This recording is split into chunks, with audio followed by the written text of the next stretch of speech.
पहले की बात है। मंगलपुर गांव में श्याम नाम का एक लड़का रहा करता था। श्याम अपनी बीवी रेणुका और अपने 2 बच्चों के साथ खुशी से अपना जीवन बिता रहा था कि एक दिन व्यापार के सिलसिले में वो कहीं बाहर जा रहा था। मैं कल सुबह जल्दी चला जाऊंगा। एक बहुत बड़ा कॉन्ट्रैक्ट हाथ पर लगा है। बस पूरी तरह डील फाइनल करके आ जाऊं। तुम्हारे लिए एक बढ़िया सी साड़ी लेकर आऊंगा। ये तो बहुत अच्छी बात है। आप चिंता मत कीजिए, कल मैं सारी तैयारी कर दूंगी। आप अपना ध्यान रखिएगा वहाँ। हाँ, तुम भी पूरा घर का ध्यान रखना और मेरे बच्चों का भी। क्या जी, वो क्या सिर्फ आपके बच्चे हैं, मेरे नहीं? चलिए ये सब छोड़िए, आप बस सो जाइए। मुझे कल का भी सब कुछ देखना है। अगले दिन सुबह होते ही श्याम काम के लिए चला गया। इसी तरह दिन बीतते गए। रेणुका दिन भर काम करती और बच्चे स्कूल चले जाते हैं। इसी तरह एक हफ्ता बीत गया। कुछ दिनों बाद श्याम का कॉल आया। हेलो, सुनो रेणुका, मैं पहुंच जाऊंगा शाम तक। ठीक है जी, ध्यान रखना अपना, और हो सके तो रात होने से पहले आ जाना। रात को बाहर निकलना ठीक नहीं। भूत पिशाच पता नहीं कितने रहते हैं। किसी की भी नजर आप पर पड़ गई तो लेने के देने पड़ जाएंगे हमें। तुम चिंता ना करो, मैं समय से पहुंच जाऊंगा। अब चलो फोन रखो, मुझे तैयारी भी करनी है। ये सुनकर रेणुका बहुत खुश थी। वहाँ दूसरी तरफ श्याम भी अपने दोस्त के घर ठहरा हुआ होता है। वहाँ से निकलने से पहले गलती से उसके बैग में एक काला धागा चला आता है। रास्ते पर आते वक्त उसे कहीं से गाने की आवाज आती है। ये कैसी आवाज है? लगता है कान बज रहे हैं मेरे। छोड़ श्याम, जल्दी घर चल, देर हो रही है। कितनी देर लगा दी आपने? आपका इंतजार करते करते दोनों बच्चे सो गए। अरे बस ही लेट थी, अब इसमें मैं क्या कर सकता हूँ? सारी बातें यही करोगी या अंदर भी आने दोगी?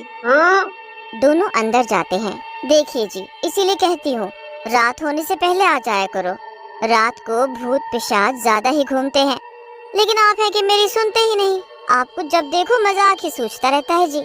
अच्छा चलो माफ कर दो, मैं इतने दिनों बाद घर लौटा हूँ और तुम हो कि मुझे डांट रही हो। ये तो अच्छी बात नहीं।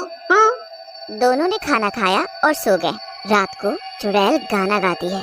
श्याम अचानक उठ जाता है। श्याम ने देखा कि वो जंगल में है। मैं यहाँ कैसे पहुँच गया? मैं कैसा गाती हूँ?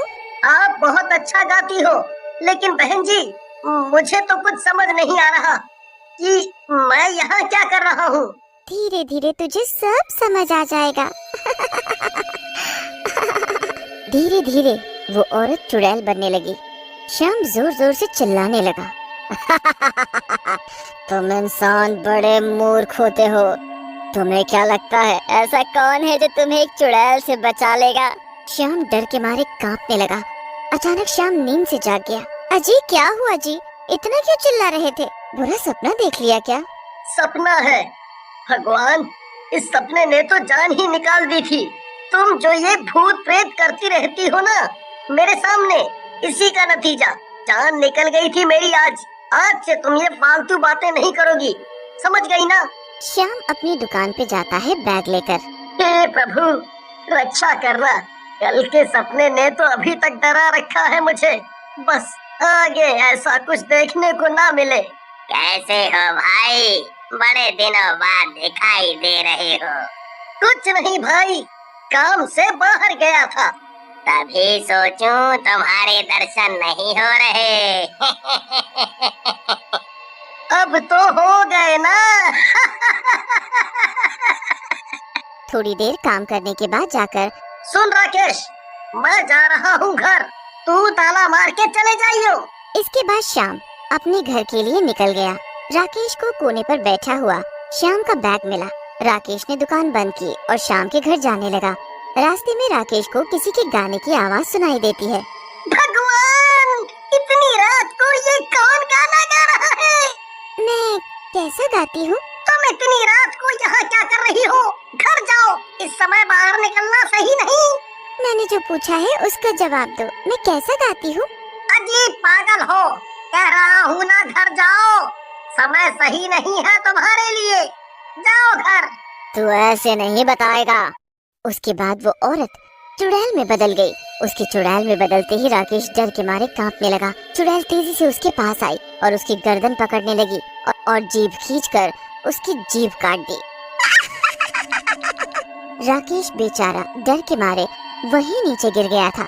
थोड़ी देर बाद वहाँ से गांव का एक आदमी राकेश के पास आता है। राकेश की कटी जीभ देखकर वो आदमी भी डर गया। राकेश कुछ बोल नहीं पा रहा था, लेकिन दूसरा व्यक्ति समझ गया था कि इसके साथ पक्का कुछ न कुछ हुआ है। वो राकेश को उसके घर ले गया। राकेश के घर पहुंचते ही उसकी बीवी जोर जोर से रोने लगी। हाय, ये क्या हो गया? राकेश की ऐसी हालत देखकर वो खुद को संभाल न पाई। दूसरी तरफ श्याम जब हाथ मुंह धोकर कमरे में जाने वाला था, तभी उसे किसी के गुनगुनाने की आवाज सुनाई दी। श्याम अचानक से डर गया, क्योंकि ये वही आवाज थी जो उसके सपनों में आए। श्याम को समझ नहीं आ रहा था कि वो अब क्या करे। थोड़ी देर बाद जब श्याम ने पीछे मुड़ने की कोशिश की, तभी वो आवाज आई। मैं कैसा गाती हूँ? तुम मेरे पीछे क्यों पड़ी हो? छोड़ दो मेरा पीछा। जितना बोला है उतना जवाब दो। देखो बहन, मैं कुछ नहीं जानता।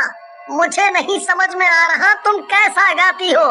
प्लीज तुम चली जाओ। मुझे नहीं पता कि तुम मेरे पीछे क्यों पड़ी हो, पर जो भी है मुझे तुम बता सकती हो तो बता दो। अगर मेरी वजह से तुम्हें कोई परेशानी हुई है तो मुझे बता दो। तू मुझे खुद अपने साथ लाया है और अब मुझे जाने को कह रहा है। मैं नहीं जाऊंगी जब तक कि तू मुझे नहीं बताएगा कि मैं कैसा गाती हूँ। देखो बहन, तुम ठीक गाती हो। तुम्हारे गाने में कोई दिक्कत नहीं है। तुम मुझे ये बताओ कि तुम मेरे साथ कैसे आई? मैं कैसे तुम्हें लेकर आया? मुझे नहीं पता। तू जिस घर में ठहरा था ना, वो मेरा ही घर था। मेरे धागे को तू अपने साथ ले आया। अब जब तक वो तेरे साथ है, मैं भी तेरे साथ ही रहूंगी। इसके बाद चुड़ैल हंस हंस कर वहाँ से चली गई, लेकिन श्याम समझ नहीं पाया कि वो किस धागे को साथ लेकर आया। इसलिए उसने अपना बैग ढूंढना शुरू किया। उसे अपना बैग कहीं भी नहीं मिला। उसने पूरी रात अपना बैग ढूंढा, फिर उसे याद आया कि वो तो अपना बैग दुकान में ही भूल आया था। इसके बाद श्याम राकेश को फोन करता है। फोन राकेश की बीवी उठाती है। भैया, ये जब आ रहे थे किसी ने इनकी जीभ काट दी। ये तो बस रोए जा रहे हैं तब से। इसके बाद श्याम तुरंत भागकर राकेश के घर पहुंचता है। भैया, ये देखिए इनके साथ क्या हो गया। मेरी भी समझ में नहीं आ रहा ये सब कैसे हो गया। थोड़ी देर पहले तो मेरे साथ ही था। मैं दुकान से चला गया, ना जाने उसके बाद ये सब कौन कर गया। चिंता मत करो, मैं इसका इलाज करवा दूंगा। इसके बाद श्याम अपने बैग के पास गया जो सामने ही रखा हुआ था। तभी उसने देखा कि वहाँ एक काले रंग का धागा है। लगता है वहाँ से आते वक्त मैं इसे गलती से अपने बैग में ले आया। हे भगवान, ये क्या कर दिया मैंने। कौन बेवकूफ होगा जो अपनी मौत को अपने हाथों से न्योता देता होगा। अब क्या करूं मैं। इसके बाद श्याम अपना बैग लेकर घर वापस लौट गया। इसके बाद श्याम ने सारी बात रेणुका को बता दी। रेणुका ने तुरंत एक पंडित जी को कॉल किया। हेलो, प्रणाम पंडित जी। पंडित जी, हमारे घर में बहुत बड़ी मुसीबत आन पड़ी है। कोई चुड़ैल है जो मेरे पति के पीछे पड़ी हुई है। उसने हमारे एक आदमी की जीभ भी काट दी है। उसने बताया था कि उसका एक धागा मेरे पति के बैग में रह गया था, जिसकी वजह से वो उनके साथ साथ यहाँ तक चली आई है। अब आप ही बताइए, उसे हम कैसे अपने जीवन से हटाएं? मुझे तो बहुत डर लग रहा है पंडित जी। इसके बाद अगले दिन पंडित जी सुबह सुबह श्याम के घर पहुँच गए। प्रणाम पंडित जी। पंडित जी, अब आप ही कुछ करिए ना। आपकी कृपा हमें इस मुसीबत से बचा सकती है। रेणुका मंदिर में जाती है और उस धागे को निकालकर पंडित जी के हाथों में रख देती है। पंडित जी उस धागे के ऊपर धूल चढ़ाते हैं और मंत्रों का उच्चारण करना शुरू कर देते हैं। क्यों आई हो यहाँ? क्यों परेशान कर रही हो इन सबको? ये मुझे मेरे घर से यहाँ लाया है। वो जानबूझकर नहीं लाया है। ये कोई खेल नहीं कि जब चाहा ले आया और जब चाहा भेज दिया। मैं अपनी मर्जी की मालिक हूँ। अब मेरा जब मन करेगा तब आऊंगी, समझा तू? पंडित जी मंत्रों को पढ़ना शुरू करते हैं और धीरे धीरे उस धागे के टुकड़े करके आग में डालने लगते हैं। जितने टुकड़े आग में जलते रहते हैं, चुड़ैल के भी शरीर के इतने टुकड़े जलने लगते हैं। चुड़ैल तड़प तड़प के दूसरे लोग चली जाती है। इसके बाद पंडित जी भी चले जाते हैं और सब पहले की तरह अपनी जिंदगी जीने लग जाते हैं।